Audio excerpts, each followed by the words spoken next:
Hi, നമസ്കാരം. എന്തൊക്കെയുണ്ട് വിശേഷങ്ങള്? എല്ലാവർക്കും സുഖം തന്നെയല്ലേ? ഞങ്ങളിവിടെ സുഖമായിരിക്കുന്നു. കുറെ നാളുകളായില്ലേ വീഡിയോ ഇട്ടിട്ട്. എനിക്ക് തോന്നുന്നു 5 മാസത്തിലെ അറിയാം കുക്കിംഗ് വീഡിയോ ചെയ്തിട്ട്.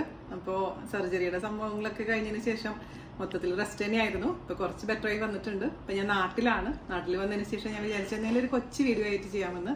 അപ്പൊ ഇതിന് ചെയ്യാൻ പോകുന്ന ഒരു സിമ്പിൾ ആയിട്ടുള്ള റെസിപ്പിയാണ്, അതായത് ഇലയട ഞാൻ പോസ്റ്റ് ചെയ്തിട്ടുണ്ട് ഓൾറെഡി. പക്ഷെ ഇതെന്ന് പറഞ്ഞാൽ നമ്മളെ ദോശമാവിന്റെ കൺസിസ്റ്റൻസിയിൽ ചെയ്യുന്ന മാവ് പരത്തിയിട്ടുള്ള ഇലയടയാണ്. അതിൽ കുറച്ച് തേങ്ങയും അതുപോലെ തന്നെ പഴമൊക്കെ ചേർത്തിട്ടുള്ള വത്സെന്ന ഞങ്ങളുടെ നാട്ടിൽ ഇതിന് പറയാം. അപ്പൊ നിങ്ങൾക്ക് ഓൾറെഡി അറിയാമായിരിക്കും, എന്നാൽ അറിയാത്തവർക്ക് ഉപകാരപ്പെടുമെന്ന് വിചാരിച്ചിട്ടാണ് ഞാൻ ഇന്ന് ഈ റെസിപ്പി ആയിട്ട് വന്നിരിക്കുന്നത്. അപ്പൊ എന്തായാലും നിങ്ങൾ കണ്ടു നോക്കുക. വീഡിയോ ഇഷ്ടമായിട്ടുണ്ടെങ്കിൽ മാക്സിമം ഷെയർ ചെയ്യുക, നമ്മളെന്ന് സപ്പോർട്ട് ചെയ്യുക. അപ്പൊ ഒട്ടും താമസിച്ചിട്ട് നമുക്ക് എങ്ങനെയാണ് രുചികരമായിട്ടുള്ള ഇലയട തയ്യാറാക്കാം എന്ന് നോക്കിയിട്ട് വരാം. ഓക്കെ, അപ്പൊ കൂട്ടുകാരെ, ഒരുപാട് നാളുകൾക്ക് ശേഷമാണ് ഞാൻ വീഡിയോ ഇടുന്നത്. അതായത് കുക്കിംഗ് വീഡിയോ. സർജറി കഴിഞ്ഞിട്ട് ഇപ്പോൾ 3 മാസമായി. അങ്ങനെ 3 മാസം, അതിന് മുമ്പ് 2 മാസം റെസ്റ്റ് എടുത്തിട്ടുണ്ടായിരുന്നു. മൊത്തം 5-6 മാസമായി കുക്കിംഗ് വീഡിയോ ഇട്ടിട്ട്. അപ്പോൾ നമുക്ക് തുടങ്ങാം. ഞാൻ ഇന്ന് ചെയ്യാൻ പോകുന്നത് ഇലയടയാണ്. നമ്മുടെ നാട്ടിൽ ഇതിനെ വത്സെന്നും പറയും കേട്ടോ. അതിൽ നമ്മൾ പഴമൊക്കെ ചേർക്കുന്നുണ്ട്, അതുകൊണ്ടാണ്. അപ്പം അതിന് വേണ്ടി ഒരു പാത്രം എടുക്കുക. അതിലോട്ട് ഞാൻ 1/2 കപ്പ് വറുത്ത അരിപ്പൊടി ഇട്ട് കൊടുത്തിട്ടുണ്ട്. നമ്മൾ ഇടിയപ്പത്തിനൊക്കെ ഉപയോഗിക്കുന്ന അരിപ്പൊടി. അതിലോട്ട് നമുക്ക് നല്ല തിളച്ച വെള്ളം 1/2 കപ്പ് ഒഴിച്ചു കൊടുക്കുക. ഇതിലോട്ട് ഞാൻ കുറച്ച് ഉപ്പും 1 ടീസ്പൂൺ വെളിച്ചെണ്ണയും കൂടെ ഒഴിച്ചിട്ടുണ്ട് കേട്ടോ. ഇത് വെള്ളത്തിലോട്ട് 1/2 കപ്പ് ഒഴിച്ചു കൊടുക്കുക. നമുക്ക് നോക്കാം. എന്നിട്ട് നന്നായി ഒന്ന് മിക്സ് ചെയ്ത് കൊടുക്കാം. നമ്മളിത് ചെയ്യുന്നത് എന്തിനാന്ന് വെച്ച് കഴിഞ്ഞാൽ എന്നാലേ സോഫ്റ്റ് ആയിട്ടുള്ള എന്ത് കിട്ടുള്ളൂ, അട കിട്ടുള്ളൂ. അതേസമയം നിങ്ങളുടെ കയ്യിലുള്ള പച്ചരിപ്പൊടി ആണെന്നുണ്ടെങ്കിൽ, വറുക്കാത്ത അരിപ്പൊടി ആണെങ്കിൽ നോർമൽ ആയിട്ടുള്ള ടെമ്പറേച്ചറിലുള്ള വെള്ളം ഒഴിച്ചു കൊടുത്താലും മതിയാവും. 1/4 കപ്പും കൂടെ ഒഴിച്ചു കൊടുക്കാം. അതായത് 3/4 കപ്പ് നല്ല തിളച്ച വെള്ളം കേട്ടോ. മാക്സിമം മിക്സ് ചെയ്തതിന് ശേഷം കട്ടകളൊക്കെ അങ്ങ് ഒഴിവാക്കുക. അതിന് ശേഷം നമുക്ക് ഇതിലോട്ട് അല്പം നോർമൽ ടെമ്പറേച്ചറിലുള്ള വാട്ടർ ഒഴിച്ചു കൊടുക്കണം. പച്ചവെള്ളം ഒഴിച്ചു കൊടുക്കണം. കട്ടകളൊന്നും ഉണ്ടാവാൻ പാടില്ല. അഥവാ കട്ടയുണ്ടെങ്കിൽ ഒന്ന് മിക്സിയിലിട്ടൊന്ന് അടിച്ചാൽ മതി. ഫോർക്കോണ്ട് തന്നെ മിക്സ് ചെയ്ത് കഴിഞ്ഞാൽ കട്ടകൾ ഒഴിവായി കിട്ടും. ഇത് നന്നായിട്ട് ഈ മാവ് കുക്കായിട്ടുണ്ട്, മനസ്സിലായോ? അപ്പോൾ ഇനി നമുക്ക് ഇതിലോട്ട് കുറച്ച് നോർമൽ വാട്ടർ ഒഴിച്ചു കൊടുക്കും. വെള്ളം ഒഴിക്കുമ്പോൾ എപ്പോഴും സൂക്ഷിക്കണം. വെള്ളം കൂടിക്കഴിഞ്ഞാൽ നമ്മൾ ചെയ്യുന്ന പരിപാടി വെള്ളത്തിലാവുകയും. സർജറിക്ക് ശേഷം 2-3 വീഡിയോ ഇട്ടിട്ടുണ്ടായിരുന്നു, മോട്ടിവേഷൻ വീഡിയോ പോലെ. അല്ലാതെ ഞാൻ ഇട്ടിട്ടില്ല. മതിയെന്ന് തോന്നുന്നു. 1/4 കപ്പ് വെള്ളം ഒഴിച്ചു കൊടുത്തിട്ടുണ്ട് കേട്ടോ, നോർമൽ വാട്ടർ. അപ്പോൾ 3/4 കപ്പ് നല്ല തിളച്ച ചൂടുവെള്ളവും 1/4 കപ്പോളം പച്ചവെള്ളം ഒഴിച്ചു കൊടുക്കുക. അപ്പോൾ അത് പക്ഷേ നിങ്ങളുടെ കയ്യിൽ കിട്ടുന്ന പൊടി അനുസരിച്ച് മാറ്റം വരും കേട്ടോ. ഏത് പൊടിയാണ് നിങ്ങളുടെ കയ്യിലിട്ട്. അപ്പോൾ കൺസിസ്റ്റൻസി ഞാൻ കാണിച്ചു തരാം. അതുപോലെ നിങ്ങൾ ശ്രദ്ധിച്ചാൽ മാത്രം മതി. ഈ ഒരു കൺസിസ്റ്റൻസി കേട്ടോ. ഇത് നമുക്ക് മാറ്റി വയ്ക്കാം. ഇനി ഇതിലേക്ക് വേണ്ടിയുള്ള ഫില്ലിങ് റെഡിയാക്കാൻ തുടങ്ങാം. ഇനി നമുക്കൊരു കടായി അടുപ്പത്ത് വെക്കാം. അതിലോട്ട് ശർക്കര ഉരുക്കിയത് ചേർത്ത് കൊടുക്കും. 4 കട്ട ശർക്കര ഞാൻ ഉരുക്കിയിട്ടുണ്ട്. പക്ഷേ മൊത്തം ഒഴിക്കണ്ട, നമുക്ക് 3/4 ഭാഗം മാത്രം ഒഴിക്കാം. അതായത് 3 കട്ട ശർക്കരയുടെ ഒഴിച്ചു കൊടുക്കാം. എന്നിട്ട് നോക്കാം, വേണമെങ്കിൽ മാത്രം എക്സ്ട്രാ ചേർത്ത് കൊടുത്താൽ മതി. അതിലോട്ട് നമുക്ക് 1 കപ്പ് തേങ്ങ ഇട്ട് കൊടുക്കാം. മിക്സ് ചെയ്ത് കൊടുക്കാം. ഇപ്പോൾ ചിലവരെന്താ ചെയ്യാന്ന് വെച്ചാൽ തേങ്ങയ്ക്ക് പകരമായിട്ട് അവലില്ലേ, അവലിട്ട് കൊടുക്കും. അവൽ വിളയിച്ചതാണ് ഇതിൽ വെക്കുക. പക്ഷെ എനിക്ക് പേഴ്സണലി താല്പര്യമില്ല. അത് കുറച്ച് കഴിയുമ്പോഴേക്കും ആകെ കട്ടിയായിട്ട് മാറും. അപ്പോൾ അവലിഷ്ടമുള്ളവർ തേങ്ങയ്ക്ക് ഒരു അവലിടാം കേട്ടോ. നിങ്ങൾ കൂടുതൽ അളവ് ചെയ്യുമ്പോൾ തേങ്ങയുടെ അളവൊക്കെ കൂട്ടും. 2 കപ്പ് തേങ്ങയ്ക്ക് വേണ്ടി വരും. പിന്നെ നമ്മൾ ഇതിലോട്ട് പഴം ചേർത്ത് കൊടുക്കുന്നുണ്ട്. അപ്പോൾ പഴം എന്ന് പറയുന്നത് ഏത് പഴം വേണമെങ്കിലും യൂസ് ചെയ്യാം കേട്ടോ. ഞാനിപ്പോൾ ഇവിടെ ചെറുപഴമാണ്, അതായത് പാളയംകുളം പഴമാണ് ഉപയോഗിക്കുന്നത്, മൈസൂർ പൂവൻ. ഞാൻ ഇതിലോട്ട് അല്പം നല്ല ജീരകത്തിന്റെ പൊടി ഇട്ട് കൊടുക്കുന്നുണ്ട്, ഒരു നല്ല ഫ്ലേവർ കിട്ടാൻ വേണ്ടിയിട്ടാണ്. അതേപോലെ തന്നെ കാഡമം പൗഡർ, ഏലക്കപ്പൊടി 1/4 ടീസ്പൂൺ. മിക്സ് ചെയ്യാം. അവസാനമാണ് ഇതിലേക്ക് നമ്മൾ പഴം ചേർത്ത് കൊടുക്കുക. പഴം ഓപ്ഷനിലാണ് കേട്ടോ, നിങ്ങൾക്ക് പഴം ഇഷ്ടമില്ലെങ്കിൽ ഒഴിവാക്കാം. പക്ഷെ പഴം ഭയങ്കര ടേസ്റ്റാണ് ഇതിലേക്ക് ചേർക്കുമ്പോൾ. ഈ വെള്ളം വറ്റുന്ന വരെ നമുക്കിതങ്ങ് ഇളക്കി കൊടുത്തോണ്ടേ ഇരിക്കാം. 3 കട്ട ശർക്കര മതിയാവും കേട്ടോ. ഞാൻ കൂടുതൽ ഉരുക്കിയേ ഉള്ളൂ. ലാസ്റ്റ് മിനിറ്റ് പിന്നെ നമ്മൾ ശർക്കരയ്ക്ക് ഓടാൻ നിൽക്കണം. ശർക്കര ഉരുക്കിയത് എപ്പോഴും അരിക്കണം കേട്ടോ. ഇവിടെ കിട്ടുന്ന ശർക്കര പ്രത്യേകിച്ചും, ഞാനിപ്പോൾ നാട്ടിലാണ്, നിറയെ മണ്ണും ഒക്കെ ഉണ്ട് അതിലോട്ട്. 2-3 മിനിറ്റ് ഇത് സോട്ട് ചെയ്താൽ മതിയാവും. അതിനുശേഷം അങ്ങ് ഓഫ് ചെയ്ത് വെക്കാം. തേങ്ങ ശർക്കരക്കൂട്ട് റെഡി ആയിട്ടുണ്ട്. ഓഫ് ചെയ്യാം കേട്ടോ. രുചിച്ച് നോക്കണം.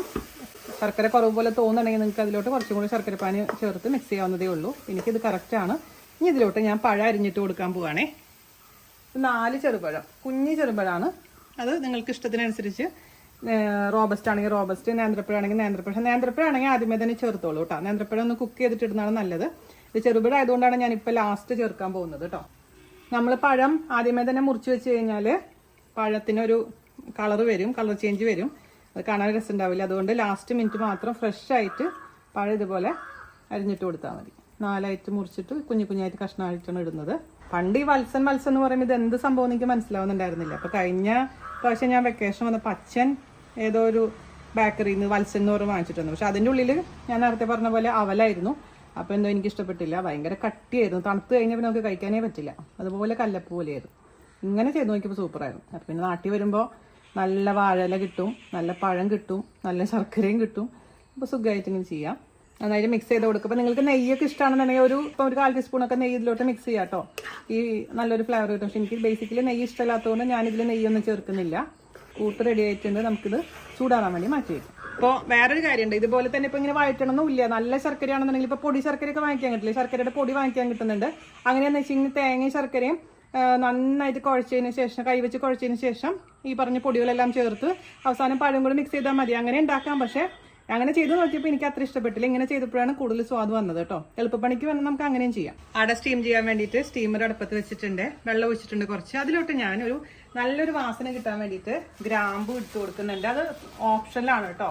ഒരു 3-4 ഗ്രാമ്പു, അല്ലെങ്കിൽ പട്ട ഇട്ട് കൊടുക്കാം, അല്ലെങ്കിൽ പട്ടയുടെ ഇല ഇട്ട് കൊടുക്കാം, അല്ലെങ്കിൽ ഏലക്കായ ഇട്ട് കൊടുക്കാം. നിങ്ങൾക്ക് ഏതാണ് ഇഷ്ടം അങ്ങനെ ഇട്ട് കൊടുത്തു കഴിഞ്ഞാൽ ഈ നമ്മൾ വെള്ളം ചൂടാവുന്ന സമയത്ത് നല്ലൊരു വാസന വരും. അത് അടയിലോട്ടും കൂടെ കിട്ടുമ്പോൾ സൂപ്പറായിരിക്കും.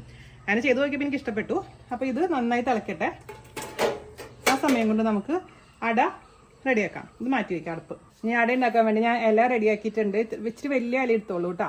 അപ്പോൾ അതൊന്ന് വാട്ടിയെടുക്കണേ. നമുക്ക് മടക്കാനുള്ളതാണ്, അതൊന്ന് വാട്ടിയെടുക്കണം. അടുപ്പത്ത് വെച്ച് ജസ്റ്റ് ഒന്ന് തീയിലൊന്ന് കാണിച്ചാൽ മതി. ഇതുപോലെ നല്ല സോഫ്റ്റ് ആയിട്ട് വരും.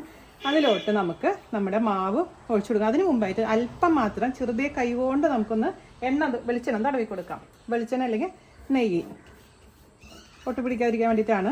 ഈ സംഭവം വേറെ ഒന്നിലും ഞാൻ ചെയ്ത് നോക്കിയിട്ടില്ല. അതായത് ഇലയില്ലാത്തവർക്ക് ഇത് വേറെ ക്ലോത്തിൽ ചെയ്യാൻ, നമ്മുടെ പാർച്ച്മെന്റ് പേപ്പറിൽ ചെയ്യാൻ പറ്റുമെന്ന് എനിക്ക് അറിയില്ല. മറ്റേ സാധാരണ നമ്മൾ ഉണ്ടാക്കുന്ന ഇലയുടെ പാർച്ച്മെന്റ് പേപ്പറിൽ ചെയ്തപ്പോൾ കുഴപ്പമുണ്ടായിരുന്നില്ല. ഇത് ലൂസായ മാവായതുകൊണ്ട് എനിക്കറിയില്ല കേട്ടോ. നാട്ടിലെ ഇല കിട്ടുന്നതുകൊണ്ട് നന്നായിരിക്കുന്നു. അപ്പോൾ നമുക്കിനി ഇതിലോട്ട് നമ്മൾ കുറച്ച് മാവ് ഒഴിച്ചു കൊടുത്ത് റെഡിയാക്കി എടുക്കാം. അപ്പം അതിന് നടുവിലോട്ടായിട്ട് ഒരു കുഞ്ഞു കയ്യിൽ മാവ് കേട്ടോ. കട്ടയൊന്നും ഉണ്ടാവാൻ പാടില്ല, ശ്രദ്ധിക്കണേ. അപ്പോൾ നമുക്കിതങ്ങ് പരത്താം.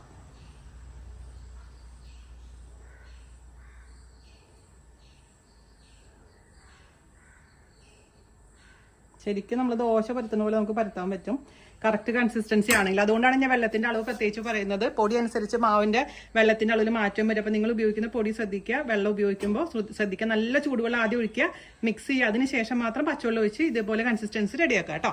ഇനി നമുക്ക് എന്ത് ചെയ്യണം? ഫില്ലിങ് വെച്ച് കൊടുക്കാം.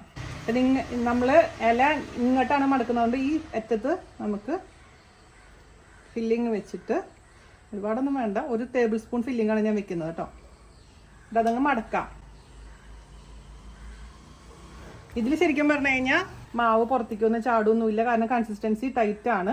പക്ഷെ അത് ഇങ്ങനെ നമുക്ക് ഉണ്ടാക്കാം. വേറെ രീതിയിൽ ഞാൻ കാണിച്ചു തരാം കേട്ടോ. പിന്നെ വെളിച്ചെണ്ണ ഒരുപാട് അങ്ങ് ഒഴിക്കരുതേ. ഒരുപാട് ഒഴിച്ച് കഴിഞ്ഞാൽ നമുക്ക് ഇതുപോലെ പരത്താൻ പറ്റില്ല, അതങ്ങ് വിട്ടു പോരും. അത് ശ്രദ്ധിക്കുക.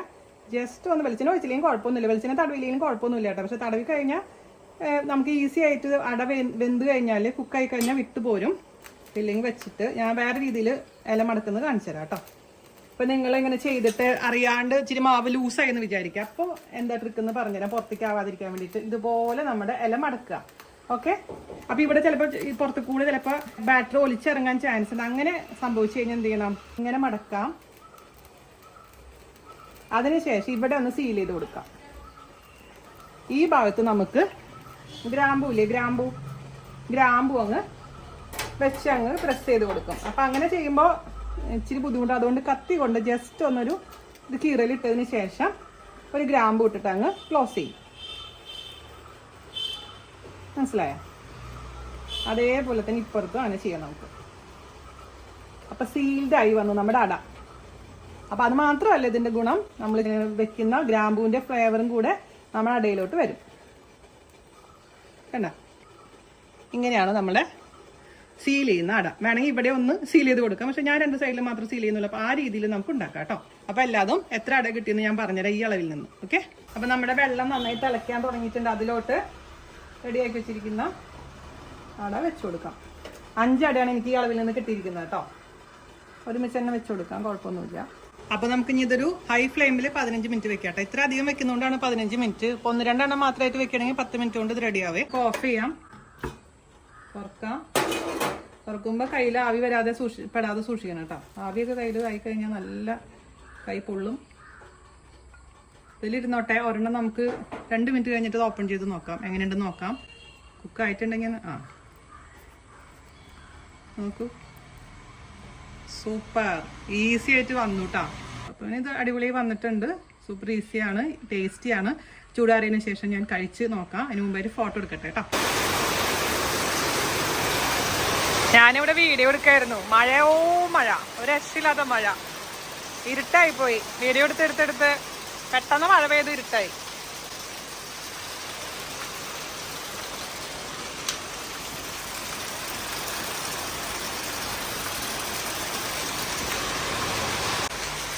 ഇപ്പം ഇവിടെ നല്ല മഴ പെയ്യാണ്. ഞാൻ 5 മണിക്ക് വീഡിയോ എടുക്കാൻ തുടങ്ങിയത്. പിന്നെ ഓരോരോ കാര്യങ്ങൾ കൊണ്ട് ഇങ്ങനെ ഡിലേ ആയി പെട്ടെന്ന് നോക്കുമ്പോൾ ഭയങ്കര മഴ, ഇരുട്ട്.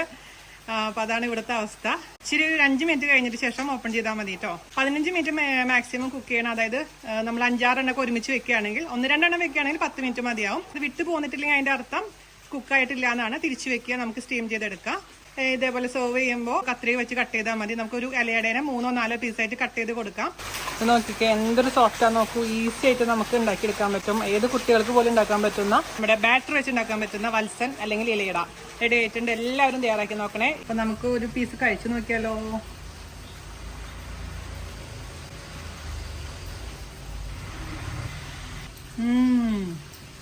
അടിപൊളി, സൂപ്പറായിട്ടുണ്ട്. ഞാൻ പഞ്ചസാര വെച്ച് ചെയ്ത് നോക്കിയിട്ട്, പക്ഷെ പഞ്ചസാര വെച്ച് ചെയ്തപ്പോൾ ഇത്ര ടേസ്റ്റ് ഇല്ല. ശർക്കര തന്നെയാണ് നല്ലത്. പക്ഷേ ശർക്കര ഇല്ലാന്ന് വെച്ചാൽ നിങ്ങൾക്ക് ബ്രൗൺ ഷുഗർ വെച്ചിട്ട് ചെയ്യാവുന്നതേ ഉള്ളൂ കേട്ടോ. അല്ലെങ്കിൽ കൽക്കണ്ടം വെച്ച് ചെയ്യാം, അല്ലെന്ന് വെച്ച് കഴിഞ്ഞാൽ നമ്മുടെ ചക്കര വെച്ച് ചെയ്യാം. എന്ത് വെച്ച് ചെയ്താലും സൂപ്പറാണ്. ഈ മെത്തേഡ് ഫോളോ ചെയ്താൽ മതി. അപ്പോൾ എല്ലാവർക്കും വീഡിയോ ഇഷ്ടമായെന്ന് വിശ്വസിക്കുന്നു. എല്ലാവരും തയ്യാറാക്കി നോക്കുക, ഫീഡ്ബാക്ക് പറയാം, മാക്സിമം ഷെയർ ചെയ്യാം കേട്ടോ. അപ്പോൾ അടുത്ത റെസിപ്പി ആയിട്ട് വരുന്നവരെ നന്ദി, നമസ്കാരം, താങ്ക് യു.